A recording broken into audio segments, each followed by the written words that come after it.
ಇತ್ತೀಚಿನ ಸಂಚಿಕೆಗಳನ್ನು ಜಾಹೀರಾತಿನ ಕಿರಿಕಿರಿ ಇಲ್ಲದೆ ನೋಡಿ.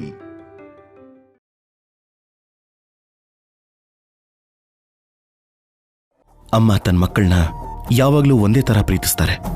ಅಮ್ಮನ ಪ್ರೀತಿಲಿ ವ್ಯತ್ಯಾಸ ಇರೋದಿಲ್ಲ. ಅಲ್ಲಿ ನೋಡಿ, ಆಗ್ಲೇ ಅವ್ರನ್ನ ವಹಿಸ್ಕೊಂಡು ಮಾತಾಡ್ತಿದ್ದೀರಾ. ನೀವ್ ನನ್ನ ಮೋಸ ಮಾಡ್ಬೋದು ಅಂತ ಅನ್ಕೋಬೇಡಿ. ನನಗ್ ಗೊತ್ತು,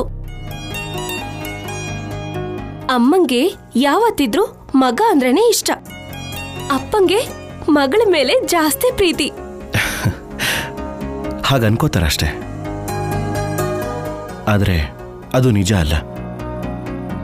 ಸರಿ ಬಿಡಿ, ನಮ್ದೆ.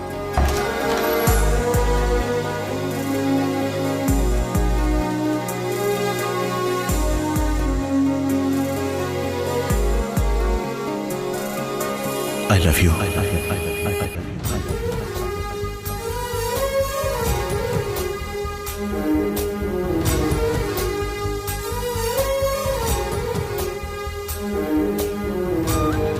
ಅದೇನೋ ನೀವೇನೋ ಹೇಳ್ತಿರೋ ಹಾಗೆ ಅನ್ನಿಸ್ತಾ ಇದೆ. ಅಲ್ಲ ಅಲ್ಲ, ಕೇಳಿಸ್ತಾ ಇದೆ. ಏನ್ ಕೊಡ್ಬೇಕು? ಕೊಡು ಅಂತ ಕೇಳಲಿಲ್ಲ. ಐ ಲವ್ ಯು ಅಂತಂದೆ.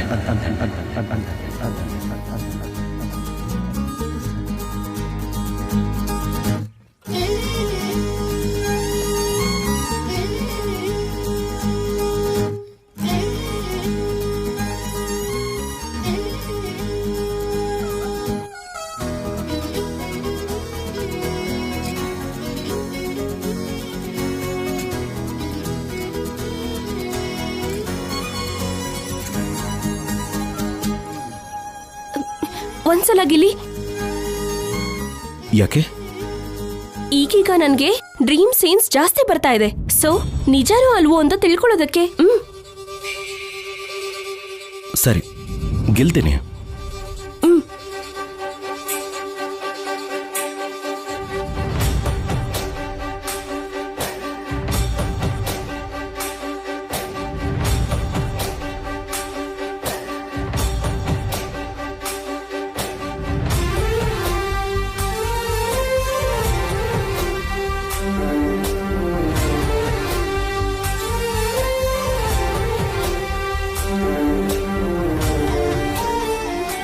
ಇವಾಗ ಹೇಳು, ನಿಜಾನ ಕನಸ ಅಂತ? ಕನ್ಸಿನ ತರ ಇರೋ ನಿಜ ಅನ್ನಿಸ್ತಿದೆ officer.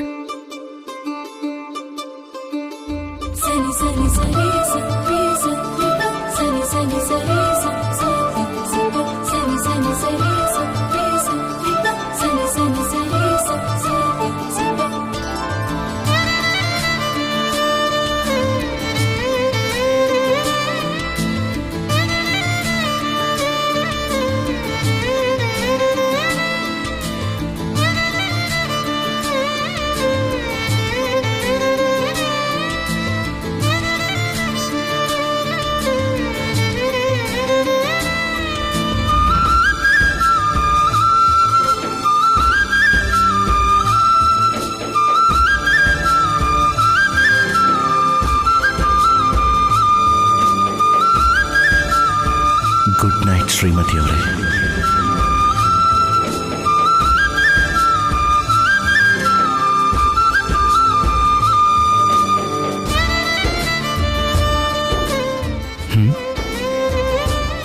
Anything expected? Nothing expected.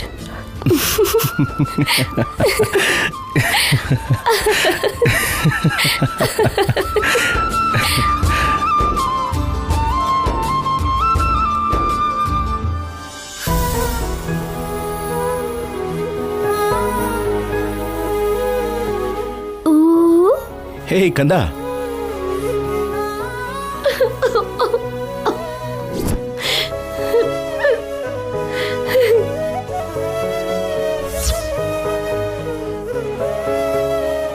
ಅಳು, ಚೆನ್ನಾಗಳು.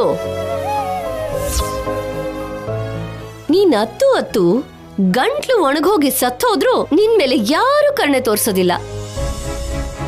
ನೀನ್ ಮಾಡಿರೋ ತಪ್ಪುಗಳೇ ಅಂತದ್ದು. ನಾನೇನ್ ತಪ್ಪು ಮಾಡಿದ್ದೀನಿ?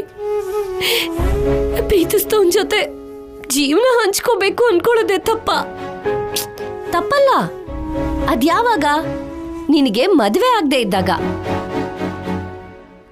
ನೀನ್ ಯಾರ್ದೋ ಜೀವನದಲ್ಲಿ ಹೆಂಡತಿ ಆಗೋದಕ್ಕೂ ಮುಂಚೆ, ನಿನ್ ಗಂಡನ್ ಜೊತೆ ಸೇರಿ ಮಗುಗೆ ಜನ್ಮ ಕೊಡೋದಕ್ಕೂ ಮುಂಚೆ. ಏನ್ ಮಾಡ್ಲಿ, ನನಗೆ ಈ ಮದ್ವೆ ಇಷ್ಟ ಇಲ್ಲ ಅಂದ್ರೆ ದೊಡ್ಡವ್ರು ಯಾರು ಕೇಳಲಿಲ್ಲ. ಬಲವಂತವಾಗಿ ತಾಳಿ ಕಟ್ಸಿದ್ರು. ಆಮೇಲೆ ಶೌರ್ಯ ತೋರ್ಸೋ ಪ್ರೀತಿ ನೋಡಿ ನಿಜ ಹೇಳ್ಬೇಕು ಅಂದ್ರೆ ಭಯ ಆಯ್ತು. ಓಡ್ ಹೋಗೋಣ ಅನ್ಕೊಂಡೆ. ಆದ್ರೆ ಅಷ್ಟ್ರಲ್ಲೇ ಮಗು ನನ್ನ ಹೊಟ್ಟೆಲಿ ಬೆಳೀತಿತ್ತು. ಹೋಗಕ್ಕಾಗ್ಲಿಲ್ಲ. ಅವಾಗಾದ್ರೂ ನಿನ್ ಮನ್ಸ್ ಬದಲಾಯಿಸ್ಕೊಂಡು ಶೌರ್ಯನ್ ಜೊತೆನೆ ಜೀವನ ಅನ್ಕೊಂಡು ಇರ್ಬೇಕಿತ್ತು. ಪ್ರೀತಿಸ್ತವ್ರು ಎಲ್ರೂ ಮದ್ವೆನೇ ಮಾಡ್ಕೋತಿದಾರಾ? ಇಲ್ಲ ಅಲ್ವಾ? ಬೇರೆಯವ್ರ ಜೊತೆ ಮದ್ವೆ ಆದ್ಮೇಲೆ ತಮ್ಮ ಪ್ರೀತಿನ ಮನಸ್ನಲ್ಲೇ ಸಮಾಧಿ ಮಾಡ್ಕೊಂಡು ಗಂಡನೇ ಪ್ರಾಣ ಅಂತ ಬದುಕ್ತಿದ್ದಾರೆ. ಆದ್ರೆ ನಿನ್ ಹಾಗೆ ಯಾರು ಮದ್ವೆ ಆಗಿ ಮಗು ಇದ್ಮೇಲೂ ಪ್ರೀತಿಸಿದವ್ರ ಜೊತೆ ಓಡ್ ಹೋಗಲ್ಲ. ಅವ್ರು ಮರ್ತು ಹೋದ್ರು. ಆದ್ರೆ ನನಗೆ ಸಿದ್ದುನ್ ಮರೆಯೋದಕ್ಕೆ ಆಗ್ತಿಲ್ಲ. ಸರಿ, ಸಿದ್ದುನ್ ನಂಬ್ಕೊಂಡ್ ಬಂದೆ ಅಲ್ವಾ? ಮತ್ಯಾಕ್ ಕಳ್ತಿದ್ಯಾ? ಮಗುನ ಬಿಟ್ಟು ಬಂದಿದ್ಯಾ ಅಲ್ವಾ? ಯಾಕೆ ಮತ್ತೆ ಮಗು ಬೇಕು ಅಂತಿದ್ಯಾ? ಯಾಕೆಂದ್ರೆ ನೀನ್ ಸಿದ್ದು ಜೊತೆ ಹೊರಗಡೆ ಬಂದ ಮೇಲೆ ಕೆಲವೇ ದಿನಗಳಲ್ಲಿ ಸಿದ್ದು ಪ್ರೀತಿಗಿಂತ ಶೌರ್ಯನ್ ಪ್ರೀತಿ ದೊಡ್ಡದು ಅಂತ ನಿನ್ ಮನ್ಸಿಗೆ ಅನ್ಸಿದೆ.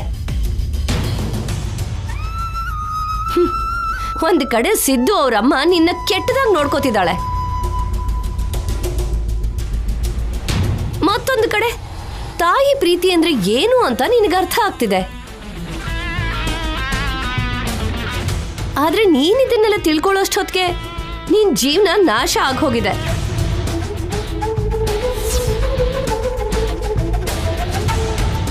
ನೀನು ನರ್ಕ ಅನ್ಕೊಂಡಿದ್ದ ಜೀವನದೊಳಗಡೆ ಕಲ್ಯಾಣಿ ಹೋದ್ಲು. ನಿನ್ನ ಪ್ರಾಣಕ್ಕಿಂತ ಹೆಚ್ಚಾಗಿ ಪ್ರೀತಿಸೋ ಶೌರ್ಯನ್ ಮನ್ಸನ್ನ ಬದಲಾಯಿಸಿ ತನ್ನನ್ನ ಪ್ರಾಣವಾಗಿ ಪ್ರೀತಿಸೋ ಹಾಗೆ ಮಾಡ್ಕೊಂಡಿದ್ದಾಳೆ. ಈಗ ಮನೆಗೆ ಮಹಾರಾಣಿ ಆಗಿದ್ದಾಳೆ. ಎಷ್ಟೇ ಆದ್ರೂ ಕಲ್ಯಾಣಿ ತುಂಬಾ ಗ್ರೇಟ್ ಸಂಪದ. ನಿನ್ ಮಗನ ತನ್ನ ಸ್ವಂತ ಮಗನ ಹಾಗೆ ನೋಡ್ಕೋತಿದ್ದಾಳೆ. ಈಗ ನಿನಗ್ ಮಗನ್ ಮೇಲೆ ಪ್ರೀತಿ ಹುಟ್ಟಿ ನೋಡ್ಬೇಕು ಅನ್ಕೊಂಡ್ರೆ ಕಳ್ಳಿ ಹಾಗೆ ಹೋಗಿ ನೋಡ್ಬೇಕಾಗತ್ತೆ.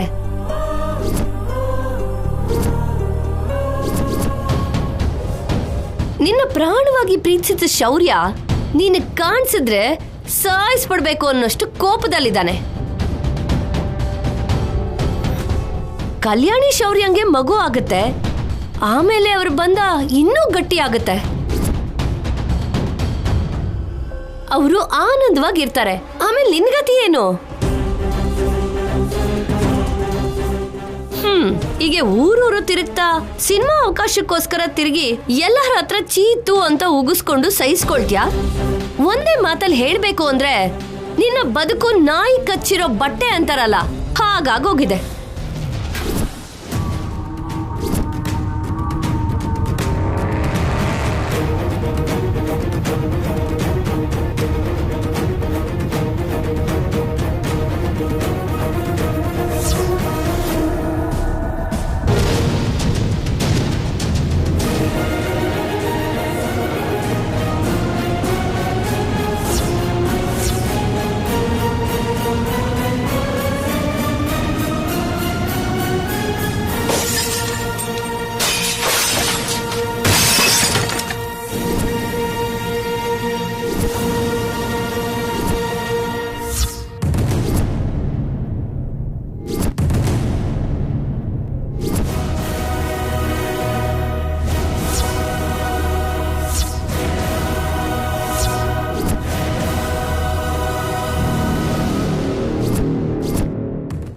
ಅಯ್ಯೋ ಅಯ್ಯೋ, ಬಂಗಾರದಂತ ಕನ್ನಡಿ ಹೊಡೆದಾಕಿದ್ಯಾ.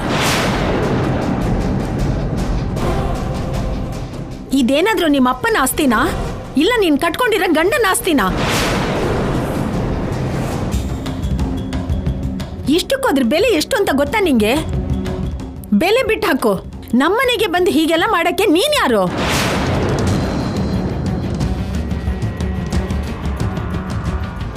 ಲೇ ಸಿದ್ದು, ನಿನ್ ಸ್ನೇಹಿತೆ ಗುಣ ಸ್ವಲ್ಪ ಕೂಡ ಸರಿ ಇಲ್ಲ ಕಣ. ಹೋಗ್ಲಿ ಪಾಪ ಅಂತ ಆಶ್ರಯ ಕೊಟ್ರೆ ಹೀಗ ಮಾಡೋದು? ರಾಜಮ್ಮ ಒಳ್ಳೆಯವಳಾಗಿರೋದ್ರಿಂದ ಮಾತಾಡಿ ಸುಮ್ನೆ ಆಗಿದ್ದಾಳೆ. ನಾನಾಗಿದ್ರೆ ಕೆನ್ನೆಗ್ 4 ಬಾರಿಸ್ತಾ ಇದ್ದೆ. ಏನ್ ಮಾಡ್ತೀರಾ? ಬೀದಿಲಿರೋರ್ನೆಲ್ಲ ಮನೇಲಿ ಇಟ್ಕೊಂಡಿದ್ದಕ್ಕೆ ನನ್ ಗಂಡನ್ ಅನ್ಬೇಕು. ಈ ರಾಜಮ್ಮ ಮಾತಲ್ಲಿ ನಮ್ಮನ್ನು ಸೇರ್ಸಿ ಬೈತಾ ಇದ್ದಾಳೆ. ಸಾರಿ ಅತ್ತೆ, ಅವಳೇನೋ ನೋವಲ್ಲಿ ಹಾಗೆ ಮಾಡಿರ್ತಾಳೆ. ನೋವಿದ್ರೆ ಹಂಚ್ಕೋಬೇಕು ಕಣೋ, ಹೀಗೆ ಹೊಡೆದಾಕ್ಬಾರ್ದು. ಆಯ್ತಲ್ಲ, ಈಗ ಅದನ್ನ ಬಿಟ್ಬಿಡಿ. ರಾಜಮ್ಮ, ಕೆಲ್ಸದವ್ರನ್ನ ಕರೆದು ಆ ಗಾಜ್ ಪೀಸ್ ಎತ್ತಾಕೋಗಿ ಹೇಳು. ಇದಕ್ ಕೆಲ್ಸದವ್ರು ಯಾಕೆ? ತಪ್ಪು ಮಾಡಿರೋದು ಈ ಹುಡುಗಿ. ಹಾಗಾಗಿ ಇವಳೇ ಗಾಜ್ಗಳನ್ನ ತೆಗಿಬೇಕು.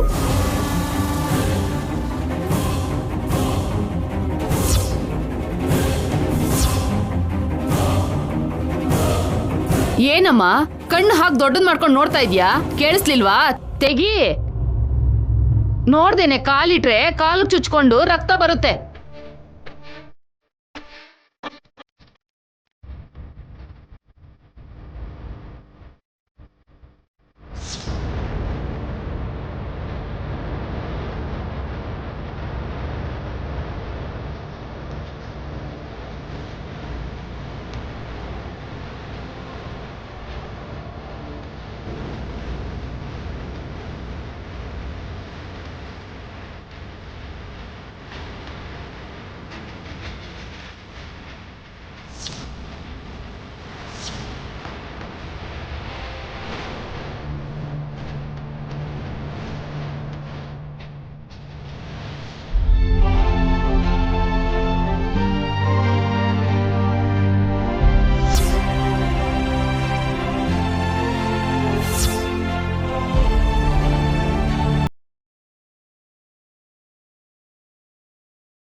ಅನುಪಮ, ನಾಳೆನೇ ಅಲ್ವಾ ಕೃಷ್ಣಾಷ್ಟಮಿ? ಬಟ್ಟೆ ಅಂಗಡಿಗಳು, ಬಂಗಾರದ ಅಂಗಡಿಗಳು ತುಂಬಿರುತ್ತೆ. ಶೌರ್ಯ, ಕಲ್ಯಾಣಿನ ಕರ್ಕೊಂಡು ಈಗಲೇ ಹೋದ್ರೆ ಒಳ್ಳೇದು. ಅಮ್ಮ, ನನಗಿಂತ ದಮಯಂತಿ ಹೋದ್ರೆ ಚೆನ್ನಾಗಿರುತ್ತೇನೋ ಅನ್ಸುತ್ತೆ. ದಮಯಂತಿ ಮೊದಲನೇ ಸಲ ಮಗುವಿನ ಮೇಲೆ ಪ್ರೀತಿಯಿಂದ ದುಡ್ಡು ಕೊಟ್ಟಿದ್ದಾಳೆ. ಅದೇ ರೀತಿ ಮಗುಗೇನಾದ್ರೂ ಅವಳೇ ತೆಕ್ಕೊಡ್ತಾಳೆ ಅಮ್ಮ.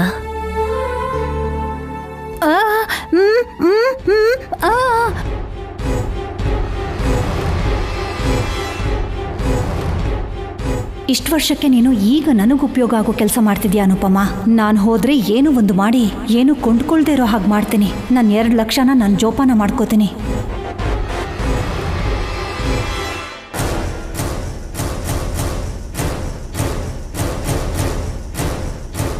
ಏನು ಯೋಚನೆ ಮಾಡ್ತಿದ್ದೀರಮ್ಮ? ನೀವು ಸರಿ ಅಂದ್ರೆ ತಕ್ಷಣನೇ ಹೊರಡ್ತಾರೆ. ಬೇಡ, ಅತ್ತೆಮ್ಮ ಸರಿ ಅಂದ್ರು ನಾನು ಒಪ್ಕೊಳ್ಳಲ್ಲ ಅನುಪಮ.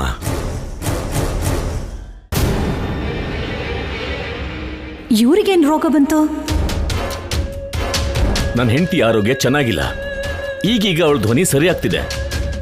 ಅವಳು ಅಲ್ಲಿಗೆ ಬಂದು ಮೂಗ್ ಸನ್ನೆ ಮಾಡಿದ್ರೆ ಎಲ್ರು ಇವಳನ್ನ ಮೂಗಿ ಅನ್ಕೋತಾರೆ, ಕರುಣೆ ತೋರಿಸ್ತಾರೆ. ನನಗದಿಷ್ಟ ಇಲ್ಲ. ಇವಳ ಆರೋಗ್ಯ ಪೂರ್ತಿಯಾಗಿ ಚೇತರಿಸ್ಕೊಳ್ಳೋವರೆಗೂ ಮನೆಯಲ್ಲೇ ಇರ್ತಾಳೆ, ನನ್ನ ಜೊತೆನೇ ಇರ್ತಾಳೆ. ಏನು ನಿಜವಾಗ್ಲೂ ಇವರಿಗೆ ನನ್ನ ಮೇಲೆ ಪ್ರೀತಿ ಇದೆಯಾ? ನನಗೆ ಡೌಟೇ. ನಾನು ಹೋಗ್ಬಾರ್ದು ಅಂತ ನಾಟಕ ಆಡ್ತಿದ್ದಾರೆ. ಅಮ್ಮ ಕಲ್ಯಾಣಿ, ಶೌರ್ಯ, ದಮಯಂತಿ ನಿಮ್ ಜೊತೆ ಬರಲ್ಲ.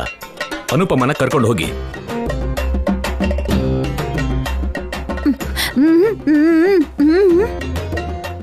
ಮಾವ ಏನಮ್ಮ? ಅತ್ತೆ ಏನೋ ಹೇಳ್ತಿದ್ದಾರೆ. ಇವಳ ಆಶೀರ್ವಾದ ಯಾವಾಗ್ಲೂ ನಿಮ್ಮಲ್ಲಿ ಇರುತ್ತೆ, ಕ್ಷೇಮವಾಗಿ ಹೋಗಿ ಲಾಭವಾಗಿ ಬನ್ನಿ ಅಂತಿದ್ದಾಳೆ. ಅಷ್ಟೇ, ನೀವು ಹೋಗಿ ರೆಡಿ ಆಗಿ.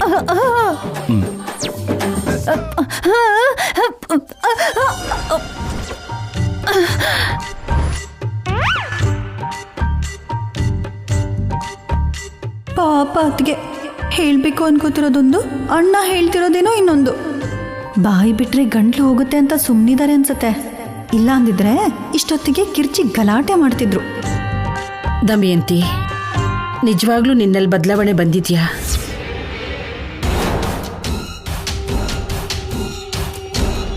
ಈ ಬದಲಾವಣೆ ಶಾಶ್ವತವಾಗಿರೋದಾ ತಾತ್ಕಾಲಿಕವಾಗಿರೋದಾ ಗೊತ್ತಾಗ್ತಿಲ್ಲ. ಆದರೆ ಒಂದು ಮಾತು ಮಾತ್ರ ನಿಜ, ನೀನು ನಿಜವಾಗ್ಲೂ ಬದಲಾಗಿ ಹೋದ್ರೆ ನಮ್ಮನೆ ಬೃಂದಾವನದ ಹಾಗೆ ಬದಲಾಗುತ್ತೆ. ಇರುತ್ತೆ ಇರುತ್ತೆ, ಯಾಕಿರಲ್ಲ? ಅಮ್ಮ ಹೋಗಣ್ಮ. ಸರಿಮ್ಮ. ಅಮ್ಮ, ನಿನ್ನ ಕರ್ಕೊಂಡು ಹೋಗ್ಬೇಕು ಅಂತ ನನಗೂ ಆಸೆ ಇರುತ್ತಲ್ವೇನಮ್ಮ. ಆದರೆ ನೀನು ಕರ್ಕೊಂಡು ಹೋದರೆ ಅಪ್ಪ ಬೇಜಾರು ಮಾಡ್ಕೋತಾರೆ. ನೀನು ಟ್ಯಾಬ್ಲೆಟ್ಸ್ ತಗೋಬೇಕು. ಶಾಪಿಂಗಿಗೆ ಹೋದರೆ ಯಾವ ಟೈಮಿಗೆ ಬರ್ತೀವಿ ಅಂತ ಹೇಳೋಕ್ಕಾಗಲ್ಲ. ನಿನಗೆ ಕಷ್ಟ ಆಗುತ್ತಮ್ಮ. ಈ ಸಲ ಅನುಪಮ ಮಾಮನ್ ಕರ್ಕೊಂಡು ಹೋಗ್ತೀವಿ.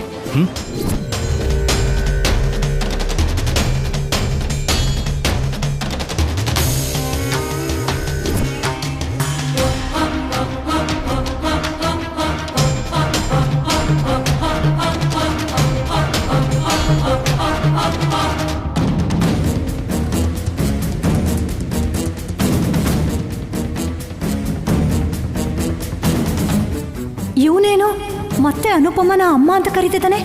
ಇವನನ್ನು ಬದಲಾಯಿಸ್ಬಿಟ್ಲ? ಗೋವಿಂದ ಗೋವಿಂದ, ದಮಯಂತಿಯತ್ಗೆ ನಿಮ್ಮ ಕಥೆ ಗೋವಿಂದ.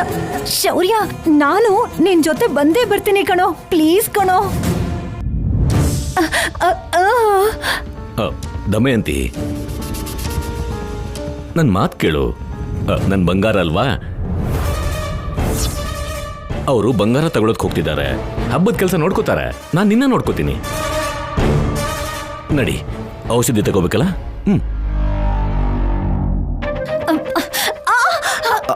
ಮತ್ತೆ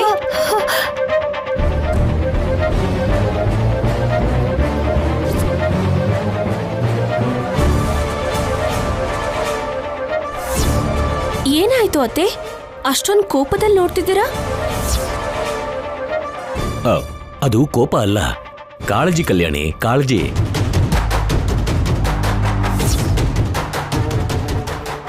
ಕಲ್ಯಾಣಿ, ನೀನೊಂದು ಕೆಲಸ ಮಾಡು. ಮಗುನ ಅಮ್ಮನ ಕೊಡು, ಆಟ ಆಡ್ಸ್ಕೊಂಡಿರ್ತಾರೆ. ಸರಿ ಆಫೀಸರ್. ಅತ್ತೆ ಏನ್ ಶೌರ್ಯ ನೀನು? ಇವಳಿಗೆ ಮೊದಲು ಹುಷಾರಿಲ್ಲ, ಅವಳು ಹೇಗೆ ನೋಡ್ಕೋತಾಳೆ? ಮಗುನ ನೀವೇ ಕರ್ಕೊಂಡೋಗಿ. ಸರಿಯಪ್ಪ. ಕಲ್ಯಾಣಿ, ಅಮ್ಮ ನಡೀರಿ ಹೋಗೋಣ. ಸರಿ, ಹೋಗಿ ಬರ್ತೀವಿ. ಹೋಗಿ ಬರ್ತೀವಮ್ಮ. ಹುಷಾರಮ್ಮ.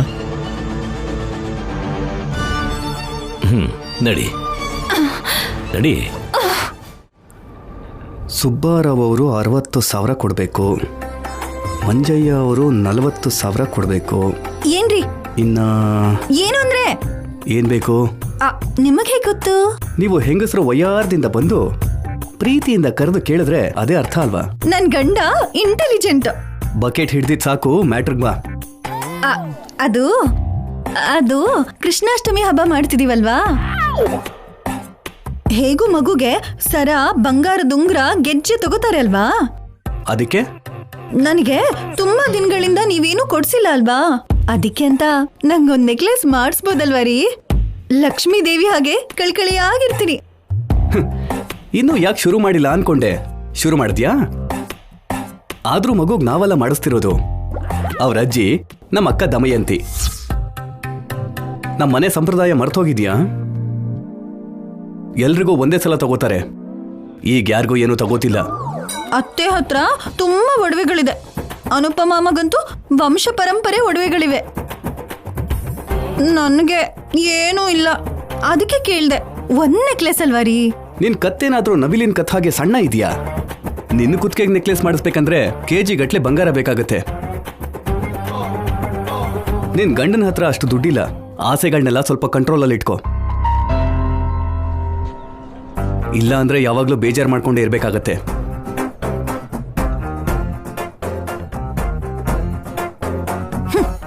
ನಿನ್ನೆಲ್ಲ ಮೊನ್ನೆ ಹುಟ್ಟಿರೋ ಆ ಮಗುಗೇನೋ ಎಲ್ಲ ಮಾಡಿಸ್ತಿದ್ದಾರೆ. ಸೊಸೆಯ ಕಾಲಿಟ್ಟು 10 ವರ್ಷ ಆದ್ರೂ ಖರ್ಚು ಮಾಡ್ಕೊಂತ 10 ರೂಪಾಯಿ ಕೂಡ ಕೊಡ್ಲಿಲ್ಲ. ಅಷ್ಟಕ್ಕೂ ಇದಕ್ಕೆಲ್ಲ ಕಾರಣ ಆ ಅನುಪಮ ಅಮ್ಮ ಕಲ್ಯಾಣಿನೇ. ಮನೇಲಿ ದೊಡ್ಡಸ್ತಿಕೆ ಎಲ್ಲ ಅವ್ರದೇ ಆಗೋಗಿದೆ. ಹೇಗಾದ್ರೂ ದೊಡ್ಡಸ್ತಿಕೆ ಎಲ್ಲ ನನ್ನ ಕೈಗೆ ಬರೋ ಹಾಗೆ ಮಾಡ್ಕೋಬೇಕು. ದಮಯಂತಿ ಅತ್ಗೆ ಏನೋ ಪಾಪ ಬಾಯಿ ಬಿಡೋಕಾಗ್ದಿರೋ ಪರಿಸ್ಥಿತಿ. ಅದಕ್ಕೆ ಅತ್ಗೆ ಮೇಲೆ ನಂಬಿಕೆ ಇಟ್ಕೊಳ್ಳೋದು ವೇಸ್ಟ್. ನನ್ನ ಕೈಗೆ ಕೆಲಸ ಕೊಟ್ಕೋಬೇಕು.